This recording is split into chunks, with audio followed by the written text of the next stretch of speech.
So good afternoon, everyone. Happy Mandela Day. Thank you for choosing to spend a couple of hours with us on the topic Business Support Training, Growing Your Business Beyond Borders. I am Chugo Ayaji. I am an energy consultant, but working the span of SDGs from gender advocacy to sustainability and environmental support. I am here with a team of experts to speak to us on the topic of business training. And today we have them one by one, but just before we go in to sort of present the topic for today, growing your business beyond borders. We all know that the COVID pandemic has exposed deep inequality in our world today and has impacted everyone from governments to individuals to businesses. Small and medium-sized enterprises and informal sector have been the worst hit, and this is the lifeblood of the African economy. According to the World Bank statistics from December 2020, 80% of jobs, a huge amount. Given the importance of SMEs to African economies, the topic today and the underlying question I'll be asking all our speakers to touch on is that given the importance of SMEs to African economies, how can led businesses survive, thrive, and add value to their communities in these difficult times? I'm sure this is a question on most of our minds. In the interest of time, we will move on to the fourth speaker, Mr. Joe Quarcoo, who is a research practitioner with a passion for Africa in cities and in youth. He has 12 years of experience in academia, marketing, communication, and urban planning. Joseph is the founder of Nkoso Initiative and visionary of Voice One Africa, a self-starter with exceptional interpersonal skills, a people person. Joe is a Pan-Africanist and a social justice advocate. He is also a member of the Ghana Urbanization think tank, GIP. So without further ado, Joseph, you have the floor. Thank you. Thank you. I hope you all can hear me. So we're going to look at Voice One Africa and how it creates or it gives us the opportunity to get into transnational businesses. So this is going to be the outline of the presentation, just a little overview about Voice One Africa and then opportunities and then call to action. All right, so Voice One Africa is a non-profit organization, and we are here to empower African youth. We are here to empower African youth regardless of their location, that's either their geographical location or socioeconomic location, to realize their potential and to demand accountable governance, be it urban governance, political governance, economic governance, and so forth. Also, Voice One Africa is a grassroots organization. We operate at the community level through community clubs and then community groups and school clubs, right? And we also educate and advocate for youth involvement in building the Africa we want. At the moment, we have more than 18 countries connected in Voice One Africa, and the network keeps growing. So let's look at some basic facts. The percentage of African population under 25 years, as our first speaker spoke, it's over 70%. By 2030, this is going to be 1.3 billion youth. There's going to be 1.3 billion youth in Africa. And this is under 25. So if we are even to take it to 35, you can imagine the numbers we are talking about. What does this mean? What does it present to us? It's a strategic positioning for Africa. Being the world's largest human resource capital, like we have this huge youth demographic clustered in one geographical location. And so the idea or the issue about being able to harness this demographic dividend is another subject to talk about, which I believe Voice One Africa and other NGOs and even governments are thinking through. This huge demographic also presents us with some challenges and some hurdles to cross. We know there's joblessness. Currently, we know that about 60% of the youth are unemployed. and there are no jobs to absorb these numbers.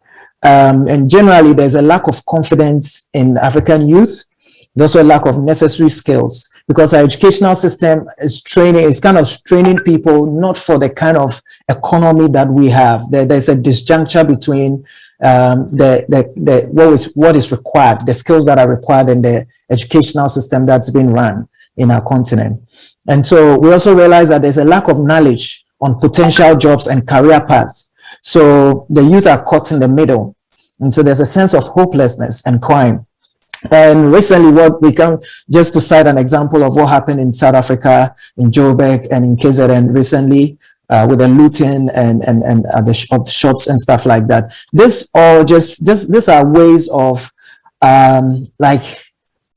some of the vapor or some of the ways that the youth are showing the frustration and the fact that they are hopeless, and so we need to find our ways of overcoming this hurdle as a continent and as youth. And that's one of the reasons that Voice One Africa is here. So who is youth? When we talk about youth, how do we define who the youth is? Basically, it's between 14 and 20 years, but the African Youth Charter specifies 15 to 35 years. And so we, Voice One Africa, we define youth as being 15 to 35 years. This is the vision of Voice One Africa. A knowledgeable and confident African youth committed to building a strong, a united, and a progressive Africa. So this is an Africa that has an equal voice on the global platform.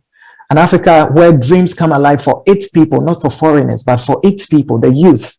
And we, Voice One Africa, are here to contribute to the establishment of the United States of Africa with abundant opportunities and proud citizens within our generation and beyond. What's the mission of Voice One Africa? Is to empower youth by opening up conversations and exploring the potential of art, media, and culture. Like what we are doing now is part of the mission of Voice One Africa, to generate an active youth involvement in the direction and the growth of the continent through dynamic advocacy and civic education, capacity building, and generally creating opportunities for conversation. So what's the call to action? What's expected of us? There's a need for mentoring. As I mentioned, by 2030, 1.3 billion people will be here. Africa is the youngest continent. Averagely, the average age of our continent is 19 years, 19.7 years, So there's a need for mentoring. And we are the ones who can help. Like those of us who are privileged, those of us who are on this platform, we are part of those who can help. And even though a number of us here need jobs, and we are still in this space of looking for jobs and positioning ourselves in the career market, but we have some exposure, we have experience, we have knowledge, we have networks. And so we are not starting from zero. There is something that we have to offer. And Voice One Africa creates opportunities for training and for mentoring. So now let's look at the opportunities that we have for transnational businesses. Thinking borderless. When our brother Afo spoke concerning the AFCFTA, we've come to know that we've been conditioned to think within the scope of our countries. So a lot of people think within Ghana, I'm a Ghanaian, South African, I'm that.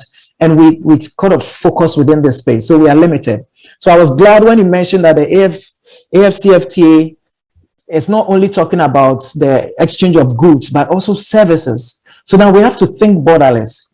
And thinking borderless means that to attain the Africa we want, we need to deconstruct nationalism and project Pan-Africanism, to uphold the collective in contrast to the individual. In the case of Voice One Africa, we need to now look at going into business partnerships and consortiums instead of sole proprietorships, right?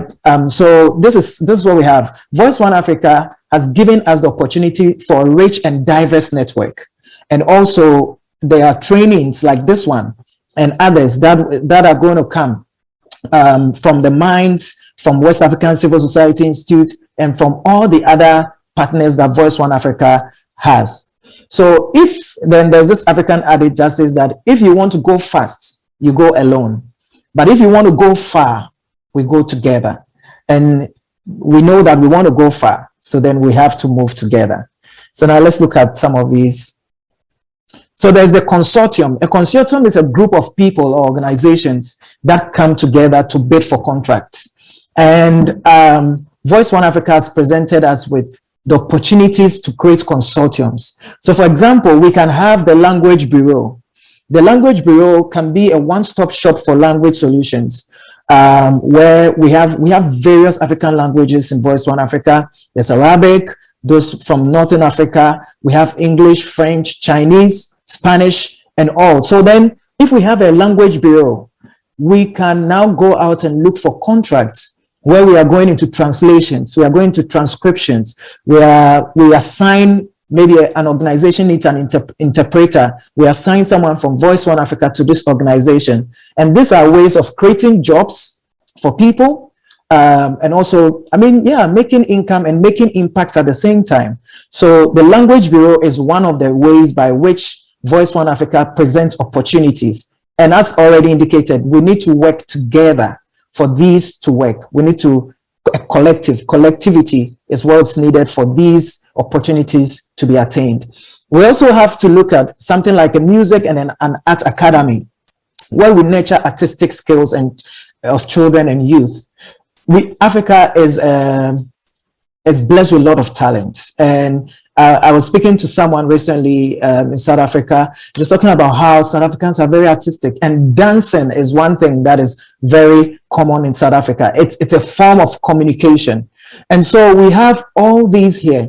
So is there a way that Voice One Africa can come together, and then we have the music and the art academy, and virtual is mainstream now. So everything, we have the virtual lens, and we also have the physical, right? So we can have this virtual platform, but then we have representation in each country. So there's this music and art academy. It's virtual. We recruit people, they pay, and they are paying for the services. But then we have people in different countries that are meeting physically. And also when there's a need for virtual trainings, there are resources. We are drawing on resources from members from across different countries. And also a record label.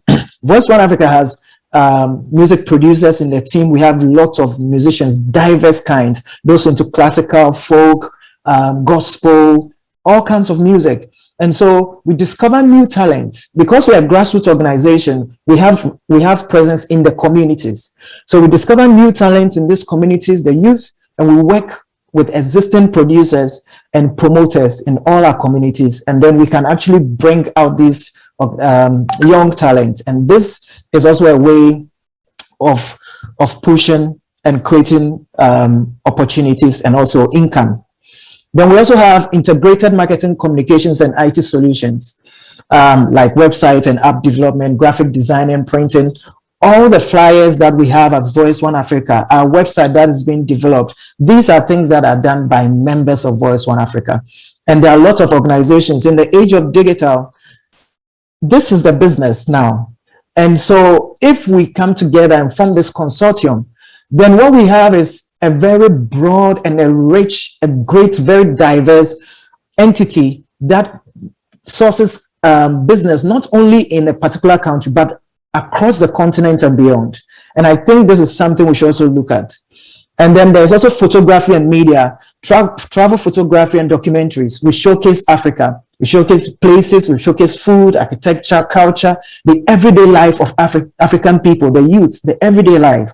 And we may travel, but we can also achieve a diverse portfolio without necessarily traveling. So we can achieve this by having the team or the consortium of photographers and those who are working in this space, where if I were supposed to be back and I'm currently in Cape Town, I'll be taking shots, I'll be going into the areas and doing so in Cape Town.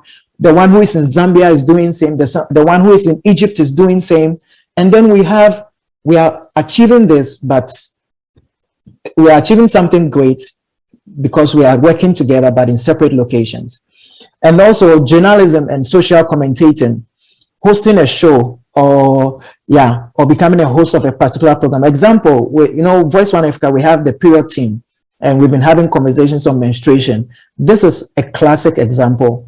And there could be several shows or several programs on health, on cities, on youth, on entrepreneurship, on mental health, applied science in Africa. and all this. So this creates an opportunity. You don't need to be on TV to be a journalist, or to be on TV to be a news anchor or whatever. This is the platform. And with Voice One Africa, you are appearing before the whole continent and beyond. You are not appearing only to Zambia or to Zimbabwe, or no. So you are appearing to the entire continent, and this is a great platform, and it gives you the opportunity, or gives us the opportunity to also grow in these skills and talents that we have.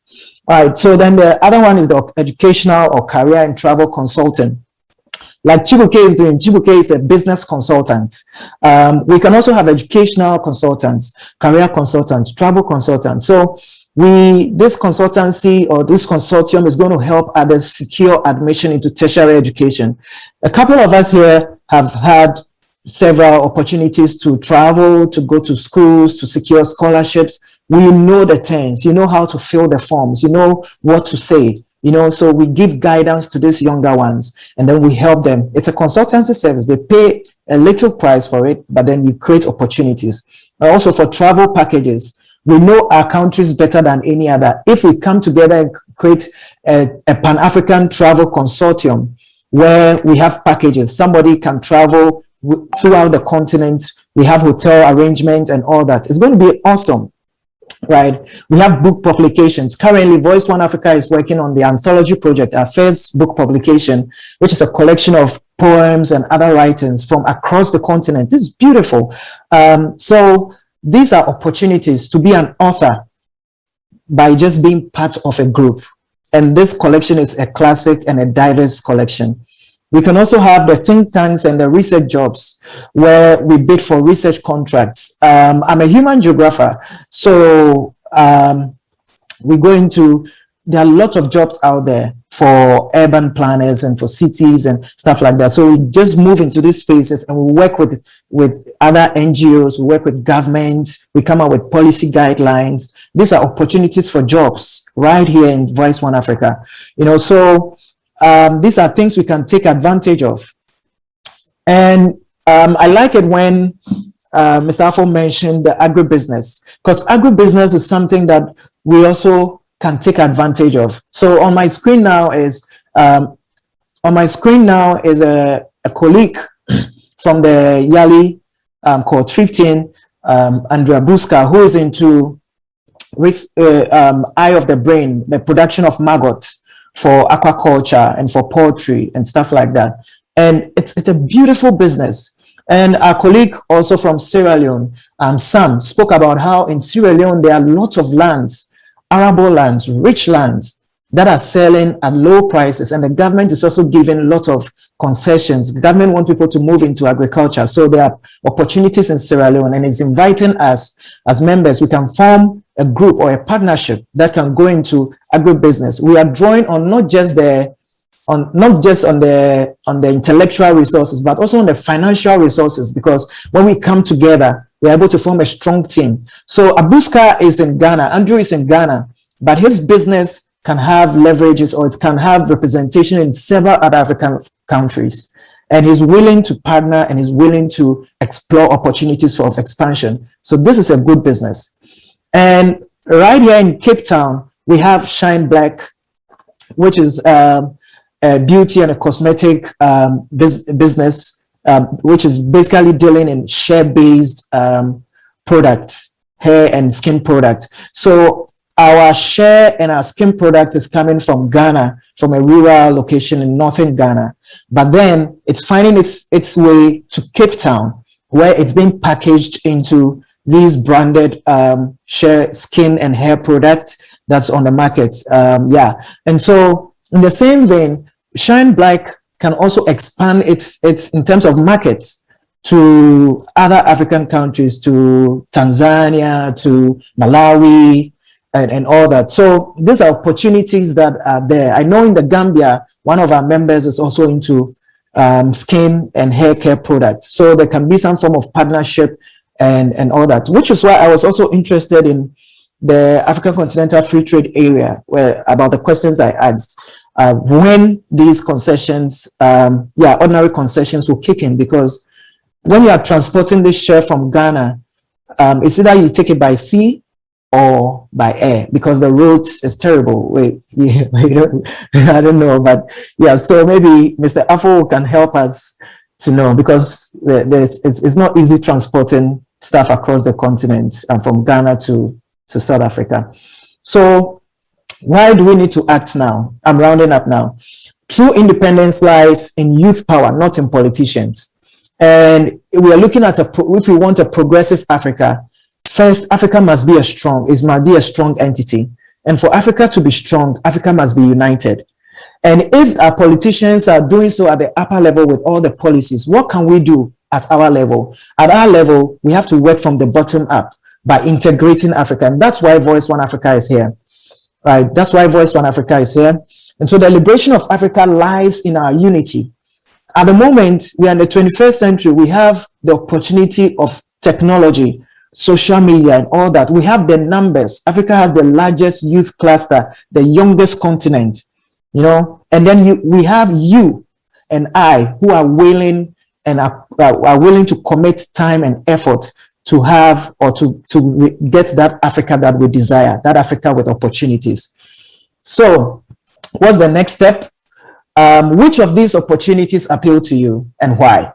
And we would like you to share with us. We're taking it. We're going right to action. So you can share with us in an email your name and your country, which opportunities appeal to you and why, and your competencies, your skills. You attach a CV, and then when would you like to start discussing the opportunity, so that we get to start in these consortiums and then get the opportunities becoming tangible, which is why we are here. So thank you very much. We're on social media. Connect with us. It's at Voice One Africa, at Voice One Africa. So, Madame Ase, thank you. Merci beaucoup. Thank you so much, Joe, for showing us how we can engage with Voice One Africa and the next step we can take. I think this was really helpful for everyone to get an insight into what Voice One Africa does and how they can contribute. And it's about partnership across borders, not just doing something in your own community or in your own country. I would just like to ask you if you could, on the page for call for action, if you could copy that and paste into the chat, so that since your slide is not displayed, people who want to send their emails can copy that and engage later if they don't want to do that right now. Thank you. I would allow time for one question, but I would like to ask Mujida, could you try your microphone again so that we can see if it's working? But if you have any questions, don't hesitate to raise your hand. Yes, Mujida, we can hear you. Yes, but after the question, yes, we can go ahead with your presentation. We can hear you clearly, and I'll be sharing your slides in a bit. But if there are any questions for Joseph on Voice for Africa and how to engage, please, now is the time to do so. Thank you. Okay, maybe just one question for Joseph is, as Mr. Afo from the AFCFTA mentioned, there are different types of businesses. There's the product businesses that you presented to, and there's also services. Now, for services like language, I wouldn't say it's easy, but it's easier to take care of logistics with regards, providing services across borders. But for products, this is more difficult. Is there a way that Voice for Africa is making products, the logistics of products a bit easier with transportation, etc.? And secondly, what is the timeline for sending an email and getting started with the business of the different consortiums? What deadline do you give for people to submit their CVs and their profiles? Just for an example, if there are 10 people who speak Chinese or Arabic, how do you form those consortiums around them? How do you search for contracts? How will this work in practical sense? Thanks. Thank you very much, Hugo. So let's start with the first one, the transportation for product tangibility. So I mean, fortunately, we are scattered across the continent. So we are, for example, to bring in the share butter that we're bringing to Cape Town, I sent out messages to lots of people in Nigeria, to Cameroon, to Tanzania, Malawi, yeah. And so I know that if we can, there's a buzz from Nigeria to Cameroon, but of course, because of the unrest in Cameroon, it's pretty dangerous. But then we can transport it. We can easily transport stuff from Ghana or from Nigeria all the way to South Africa. I mean, there's a straight bus from Malawi to South Africa, to Joburg. So you just need to find a way of getting the stuff to either Tanzania or to Malawi, and that's it. So in terms of transportation of our products, I mean, if you're going by air, it's available, but it's expensive, the freight.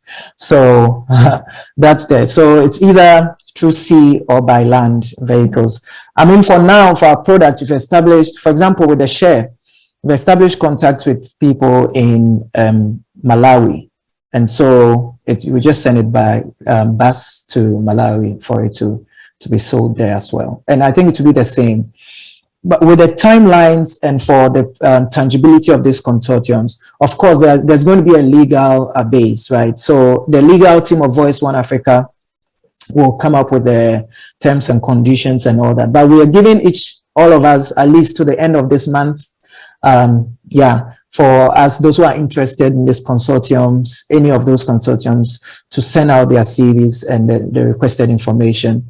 And when we have it, there will be a team that will put all this together, and then there'll be a conversation around it and how it will be possible. We don't have answers to all of these. These are still in the process.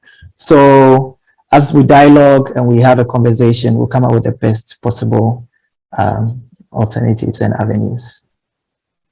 Thank you so much, Joe. I think, there's a lot that's going on in the background, and everything is a work in progress. And we count on the Voice One Africa community to really push this and get engaged, because if you don't get engaged, nothing changes. But thank you so much for that presentation. For anyone else who has questions, raise your hand or pop it in the chat for now. I think we have to get a move on to Mujida's presentation, and then we can treat your question after Mujida's presentation.